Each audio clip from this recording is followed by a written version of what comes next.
എല്ലാവർക്കും നമസ്കാരം. ഇന്ന് നമുക്ക് ചെറുനാരങ്ങ അച്ചാറിട്ടാലോ? ഓക്കെ, അച്ചാറില്ല, എന്തോണമല്ലേ, നമുക്ക് ചെറുനാരങ്ങ അച്ചാറിടാം. നാരങ്ങ അച്ചാറുണ്ടാക്കാം. ആദ്യം നാരങ്ങ ഞാനൊരു 15 നാരങ്ങ എടുത്തിട്ടുണ്ട്. ഈ നാരങ്ങ ഉപ്പുകല്ലിട്ടൊന്ന് വാട്ടിയെടുക്കണം. വെള്ളം തിളയ്ക്കരുത്, തിളയ്ക്കാതെ നല്ല ചൂടായി ഒന്ന് വാട്ടിയെടുക്കാം. വാട്ടി തണുത്തതിന് ശേഷം അരിഞ്ഞ് നമുക്ക് നാരങ്ങ അച്ചാർ ഇടാം. അപ്പോൾ ഇത് വാടട്ടെ. നന്നായിട്ട് വെള്ളം ചൂടായി തിളയ്ക്കുന്നതിന് മുമ്പ് ഓഫാക്കണം. നാരങ്ങ പൊട്ടാനും പാടില്ല. നമുക്ക് വാട്ടിയെടുക്കാം. നാരങ്ങ വാടട്ടെ. ഓക്കെ, നാരങ്ങ വാടി നല്ല തിളയ്ക്കാറായി വെള്ളം. ഇനി ഇത് ഓഫാക്കിയേക്കാം. അപ്പോൾ ഈ ചൂടിൽ തന്നെ കിടന്നത് ശരിക്കും വാടും.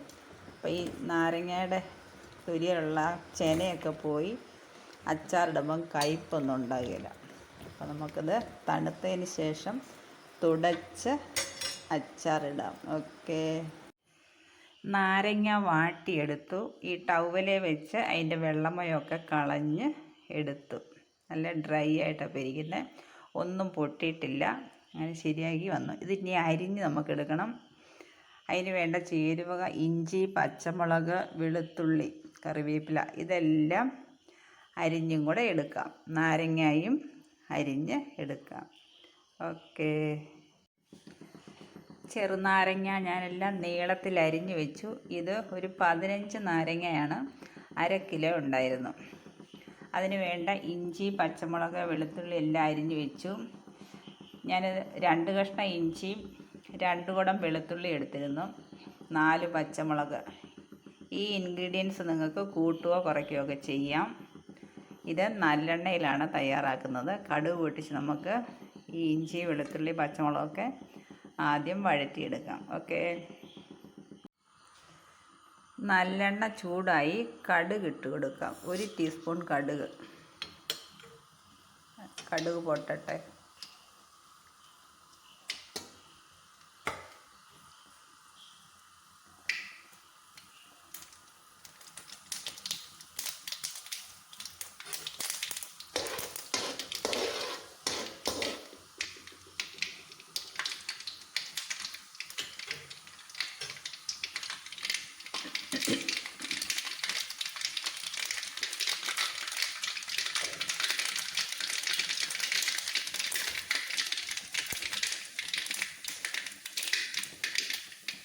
ഇഞ്ചി ഇട്ട് കൊടുക്കാം.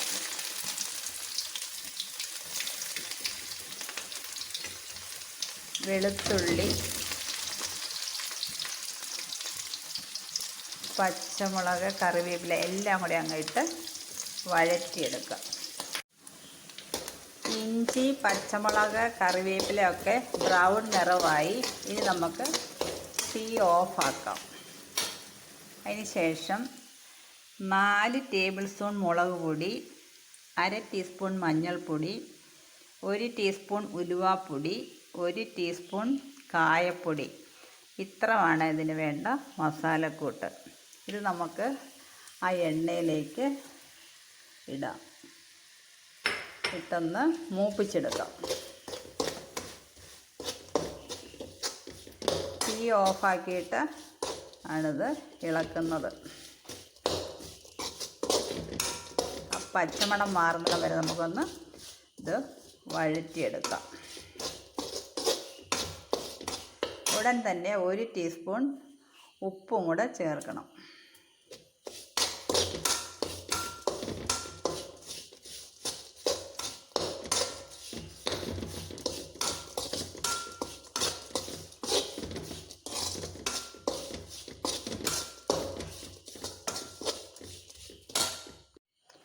മസാലക്കൂട്ടൊക്കെ മുളക് പൊടി, ഉലുവാപ്പൊടി, കായപ്പൊടി എല്ലാം ഇട്ട് മൂത്തു. ഇതിലേക്ക് 2 ടീസ്പൂൺ വിനാഗിരി ഒഴിക്കണം.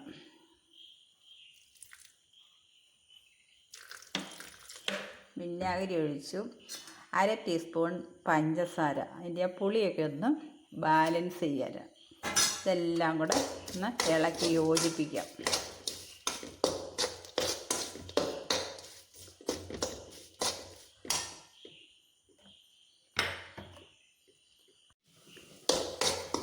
എല്ലാം യോജിച്ചു. ഇനി ഉടൻ തന്നെ ഉപ്പ് പുരട്ടി വെച്ചിരിക്കുന്ന നാരങ്ങ അങ്ങോട്ട് ഇട്ട് യോജിപ്പിക്കാം. എല്ലാം ഒന്ന് ഇളക്കി യോജിപ്പിച്ച് തണുത്തതിന് ശേഷം നമുക്ക് കുപ്പി ഭരണിയിലാക്കി സൂക്ഷിക്കാം. ഈ അച്ചാർ അങ്ങനെ കേടാകുകയില്ല, പൂപ്പിലൊന്നും പെട്ടെന്ന് പിടിക്കുകയില്ല. പിന്നെ ശ്രദ്ധിക്കണം, വെള്ളമയം ഉള്ള തവി വെച്ചൊന്നും എടുക്കരുത്. അങ്ങനെ ശ്രദ്ധിച്ചാലേ പൂപ്പിലൊന്നും ബാധിക്കാതിരിക്കുള്ളൂ. ഓക്കെ, ഇതൊന്ന് യോജിപ്പിക്കട്ടെ. നാരങ്ങ അച്ചാർ ഇവിടെ റെഡിയായി.